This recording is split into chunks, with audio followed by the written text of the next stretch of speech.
এখন আপনাদেরকে একটি ভিডিও দেখাবো যে সমাজ ব্যবস্থা কোথায় চলে গেছে। এই মেয়ে, এই কি নাম তোমার? নাম বলো। হ্যাঁ, হীরামণি। কোন ক্লাসে পড়ো? আচ্ছা, তুমি কাকে ভালোবাসো?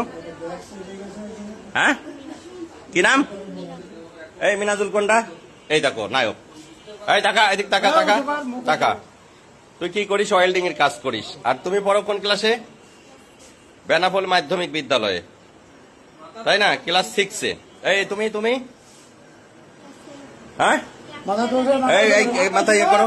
তোমার বয়স এত হয়নি। কি নাম তোমার? তুমি ক্লাস 6-এ পড়ো? 7-এ। তো তোমার সম্পর্ক এই ছেলের সাথে, ও ক্লাস 7-এ পড়ে। এই দেখেন ব্যাগ বক্সা, বাসা বাড়ি থেকে এই যে স্বর্ণালঙ্কার সবকিছু নিয়ে, টাকা পয়সা নিয়ে, হ্যাঁ তারা হচ্ছে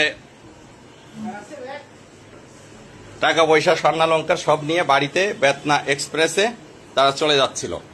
বেতনা এক্সপ্রেসের আমাদের এই যে জয়নুল ভাই, তার কাছে টিটিরা সবাই সোপর্দ করেছে। পরে আমার বাড়িতে নিয়ে আসছে, এমন প্রয়োজনীয় ব্যবস্থা গ্রহণ করা হবে। ছবিটা একটু তুলে ধরো একবার সবাই।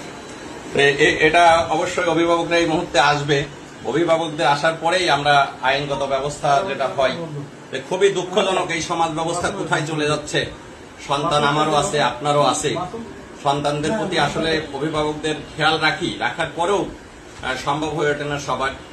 ওই একটা মেয়ের বাবা থাকে বিদেশ, আর এটা ক্লাস 7-এ পড়ে, তারা একই স্কুলে পড়ে, আর একটা ওয়েল্ডিং এর কাজ করে, খুবই অল্প বয়স্ক, যেটা মানে ভাবা যায় না।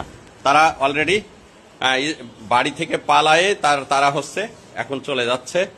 কোথায় যাওয়ার উদ্দেশ্য ছিল? কোথায়? এই খুলনা। কোথায় খুলনায় যায়? কি উদ্দেশ্য ছিল বল দিনি? কি পরিকল্পনা করেছিলি বল, কথা বল। কি পরিকল্পনা করছিলি? কি পরিকল্পনা করছিলি? যাই কি বাসা ভাড়া নিয়ে থাকবে এরকম একটা চিন্তা ভাবনা?